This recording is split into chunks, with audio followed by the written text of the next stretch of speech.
This is the Almost Daily Zencast. Hello, and namaste. Thank you for tuning in to today's episode. I am your humble host, the incorrigible Mr. Zeppo. Let's get started. Hello and namaste. Thanks for joining me. Today's episode of the Almost Daily Zencast, I wanted to take a look at what seems to me a pretty obvious question that we should be wrestling with. What would Jesus do in today's toxic, ideological, echo chamber political environment? It's kind of amazing to me that the political tropes in this country all categorically neglect Christ's actual teachings, and yet most politicians in politics, not all, obviously, diversity is encroaching in the political field, which of course scares the living bejesus out of a lot of people. But I think it's still fair to say that a vast plurality of politicians either play at or pretend to, or even really seriously take themselves serious as being, quote, Christian. And yet,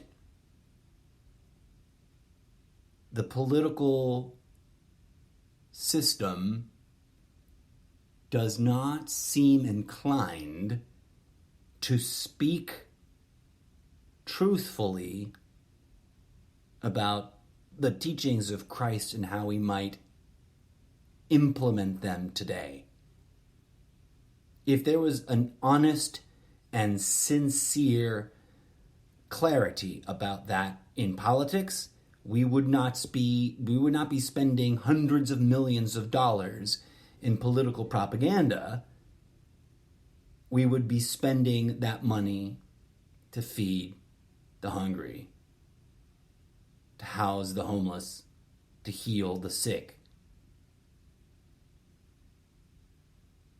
But instead of that, we see this divisive argumentation about how best we can avoid helping the least among us in what to me seems pretty obvious and clear direct opposition to the teachings of Jesus Christ. What you do unto the least of your brethren, you do unto me, he said. If he were here today, the person we call Jesus Christ, do you think he would be chumming it up and hobnobbing with politicians? Patting them on the back, praising them for doing the Lord's work? I do not think so. If he were here today, would he be a Republican or a Democrat? I humbly propose to you he would be neither. If he were here today, would he be celebrating the profiteering system? Would he be defending our right to amass weapons of mass destruction? Would he be celebrating the profiteering of healthcare, the profiteering on war, the profiteering on everything that the system profiteers on? Would he be pitting Americans against Americans using the ideological echo chamber of the left versus right paradigm? No. I mean, I don't pretend to be a biblical scholar, but I sure as hell have read the Bible more than a couple of times. In fact, in my youth, when I was deeply inspired by certain individuals and their expression of their faith, I very seriously wanted to be a Catholic priest. And so I read the Bible on my own more than once, from cover to cover. And I spent a lot of time focused on trying to understand the contradictions, trying to comprehend why sometimes the thing we call God was kind and benevolent and forgiving, and other times wrathful and destructive and abusive.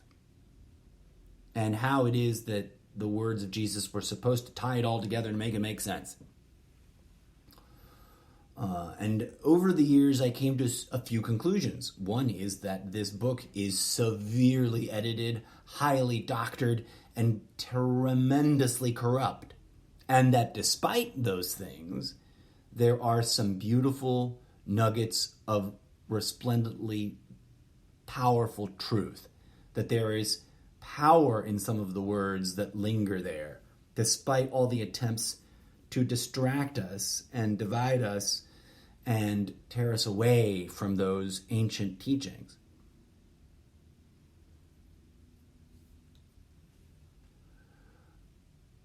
It continues to be profoundly vexing and frustrating to listen to either side of the political divide echo chamber of echo chambers claim to be Christian and then proceed to neglect the homeless on the streets.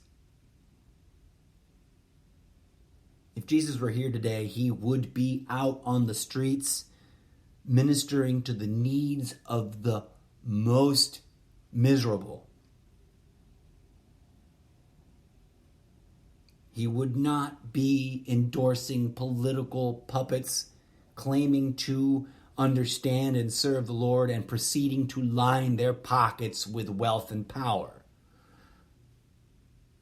I could be wrong. That's just my opinion, based on my lifetime of investigating this phenomena of, quote, believing in Christ and yet doing everything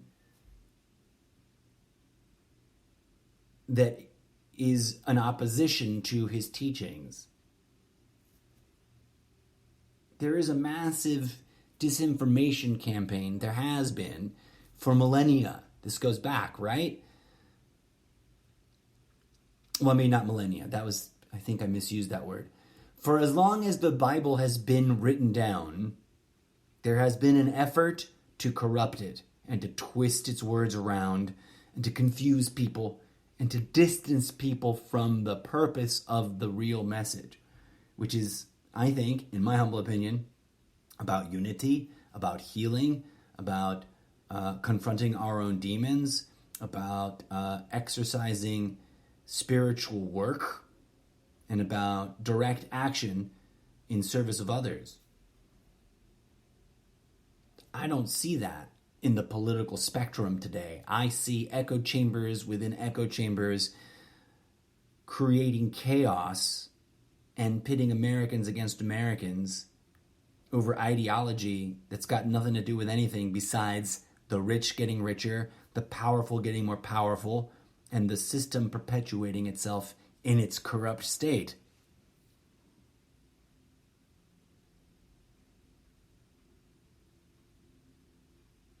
If we are going to solve these problems, we must, in my humble opinion, confront these hypocrisies, call them out, expose them to the light of day, and then hold ourselves and each other accountable, which is, of course, not easy work at all. Don't misunderstand me. I have never claimed to be perfect. I'm a flawed and at times have been a miserable human being. And it has been those flaws and those failures that have broken me over time and that I've had to deal with and confront, and I continue to confront and deal with. But I return to the question, what would this person that so many claim to know and understand and have a personal relationship with actually be doing today? Would they be running a multi-million-dollar mega church? Would he or she, because quite honestly, the idea that Yeshua was just this one guy is kind of ridiculous, right? But that's a whole nother sidebar. If the Christos were embodied today, would that person own yachts and mansions and preach about the power of being rich? I don't think so. I really don't think so.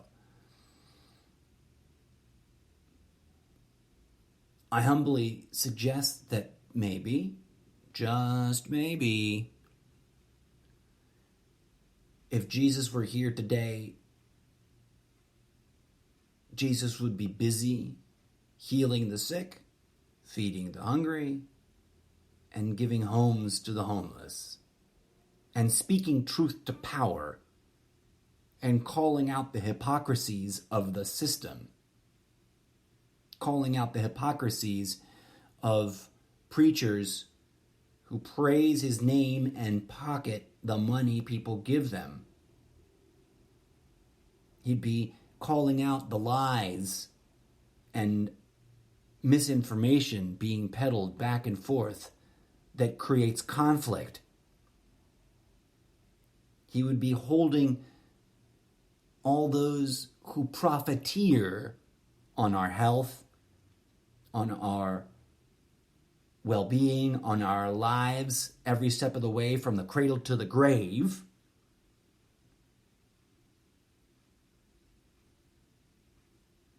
I could be wrong, but I humbly suggest to you that he would be doing a lot of things that the system would find deeply annoying,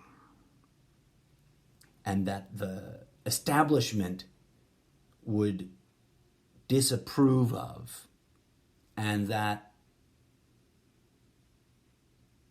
most preachers refuse to do themselves. If Yeshua were here today, he would be doing things that most Christians refuse to step up to today.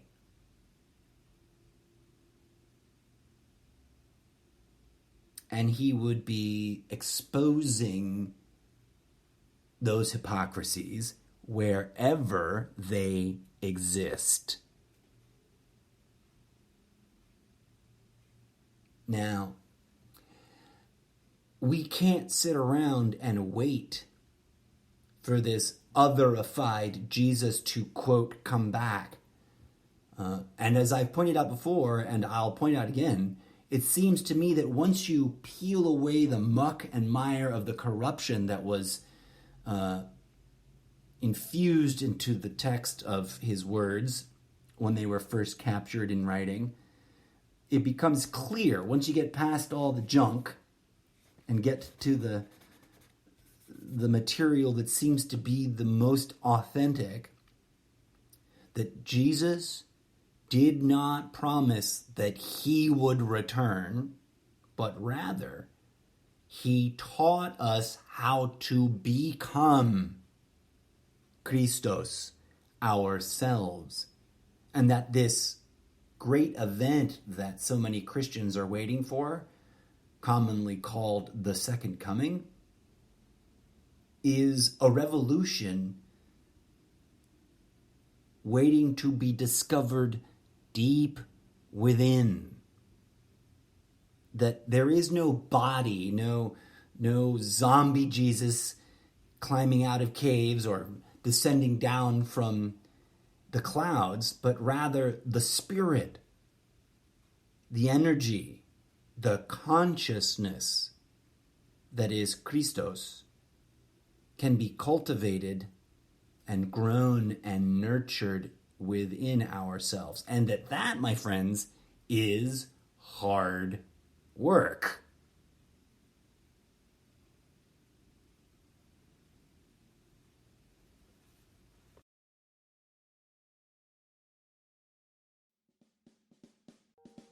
And that is what I've got to say about that. As always, thank you kindly for listening. This has been the Almost Daily Zencast with your humble host, the incorrigible Mr. Zappa. Until next time, may peace, love, and grooviness blossom in your heart.